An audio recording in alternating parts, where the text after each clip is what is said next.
साथियों नमस्कार, मैं सत्यानंद स्वामी और आप देख रहे हैं सत्या एक्सप्रेस। अभी केरल में चुनाव हुआ, पंजाब में चुनाव हुआ, छत्तीसगढ़ में निकाय चुनाव हुआ।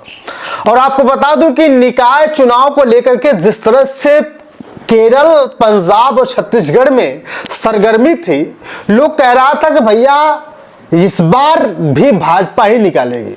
लेकिन क्या आपको पता है, जब से जयप्रकाश सिंह बहुजन समाज पार्टी में शामिल हुए हैं, तब से उनकी विचारधारा, उनकी बात, उनके विचार, उनके जो योगदान है किसी से भी कम नहीं है। हर जगह अकेले दम पर केरल का निकाय चुनाव जिताने में जिस तरह से मेहनत की है, ये किसी से कम नहीं है। आपको बता दूं कि पंजाब में 4 सीटें तो केरल में 3 सीटें जीत करके इतिहास बना दिया है बहुजन समाज पार्टी ने। साथियों, मैं बहुजन समाज पार्टी की बात इसलिए कर रहा हूं कि जहां उत्तर प्रदेश में बहुजन समाज पार्टी विधानसभा चुनाव में 1 सीट जीतती है, फिर भी राष्ट्रीय पार्टी मानी जाती है। जहां बिहार में 1 सीट जीतती है, वो भी फिर भी राष्ट्रीय पार्टी मानी जाती है। और आप तो जानते ही हैं कि बहुजन समाज पार्टी की विचारधारा अंबेडकरवादी विचारधारा है।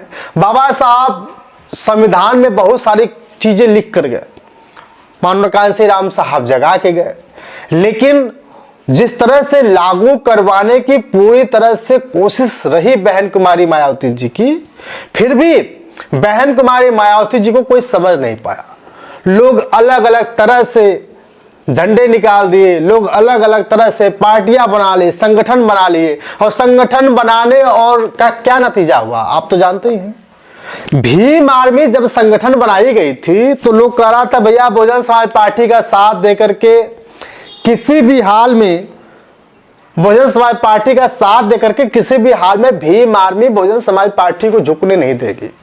और उसके बाद ये हुआ कि भीम आर्मी ने अपनी एक पार्टी बना ली, जिस पार्टी का नाम आजाद समाज पार्टी। ये अलग विषय है कि आजाद समाज पार्टी के जो राष्ट्रीय अध्यक्ष हैं चंद्रशेखर आजाद जी, वो अपनी बात संसद में उठाते हैं, ये अलग विषय है।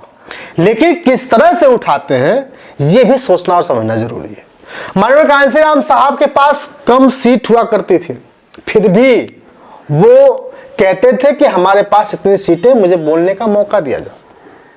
आप तो वो बयान भी सुने होंगे जब माननीय कांसी राम साहब हमेशा अंबेडकरवादी विचारधारा को पेश करने की बात करते थे। बाबा साहब अंबेडकर द्वारा दिए गए संविधान की बातों को रखने की बात करते थे। इतना तक कहते थे कि बाबा साहब के द्वारा दिया गया संविधान अगर सही रूप से लागू कर दिया जाए तो किसी को कोई दिक्कत नहीं होगी। साथियों, सत्य बात है। लेकिन आज तक बाबा साहब का संविधान सही रूप से पेश नहीं किया जा सका। चंद्रशेखर आजाद, अक्सर आप उनको देखते होंगे कि कहीं तख्ती लेकर के बैठ जाते हैं, कहीं भी आंदोलन के उतर जाते हैं। उनका एक ही नारा है, आंदोलन करो और अपना हक जीत लो। क्या सच में आंदोलन करने से बहुजन समाज के लोगों को हक मिल जाता है? क्या आंदोलन करने से बहुजन समाज पार्टी या बहुजन समाज के लोग अपनी विचारधारा को मजबूत कर पाते हैं?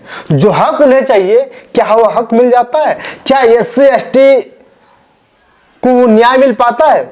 साथियों, बहुत सारे लोग कहते हैं कि आंदोलन करने से न्याय मिलता है, आंदोलन करने से न्याय ही मिलता है।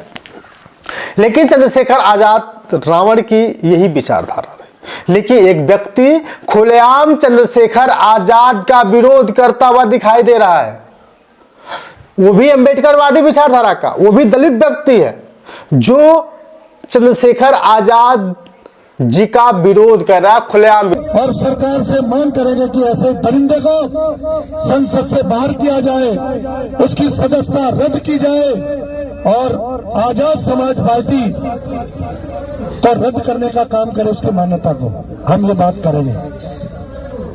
आप लोग साथ है, हाथ उठा के बोलो बाबा साहब अम्बेडकर, फोटो उठा के बोलो बाबा साहब अम्बेडकर, बाबा साहब अम्बेडकर, बाबा साहब अम्बेडकर। दलित समाज सोचिए, बहन कुमारी मायावती जी की पार्टी को कमजोर करने के लिए कई ऐसी पार्टियां बनाई गई, कई ऐसे संगठन बनाए गए, लेकिन उससे क्या हुआ?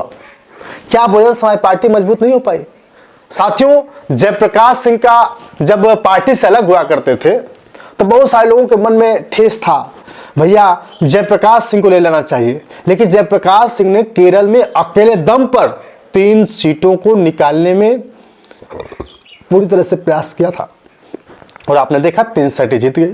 पंजाब में 4 सीटें जीती जाती हैं। यही आकाश की बात करें तो आकाश कहीं से सीटें निकाल पाते हैं।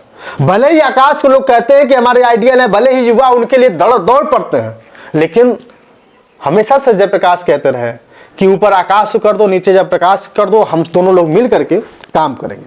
साथियों, हमें और आपको सोचने और समझने की जरूरत है।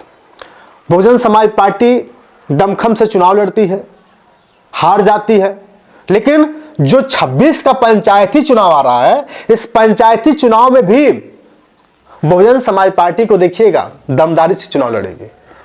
और सभी पार्टियां दावा कर रही हैं कि हम जीतेंगे, हम जीतेंगे, हम जीतेंगे, लेकिन बात यह नहीं है कि हम जीतेंगे, बात यह है कि किसके वोट शेयर अच्छे होंगे। चंद्रशेखर आजाद भी कमजोर नहीं पड़ेंगे।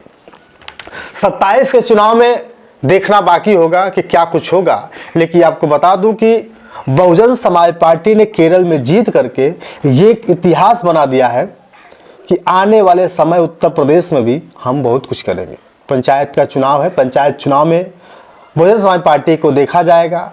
लेकिन मेरे प्यारे साथियों, हमें भी इस बात को ध्यान रखना होगा कि कोई भी व्यक्ति, कोई भी पार्टी चुनाव लड़े, लेकिन SC ST के विचारों का, SC ST के न्याय का, SC ST एक्ट का हनन नहीं होना चाहिए। क्योंकि अगर कोई दूसरी पार्टी आती है तो SC ST का एक्ट का हनन होने में टाइम नहीं लगेगा। जबकि आप जानते हैं कि रामजी गौतम साहब हमेशा से बहुजनों की बात करते रहे।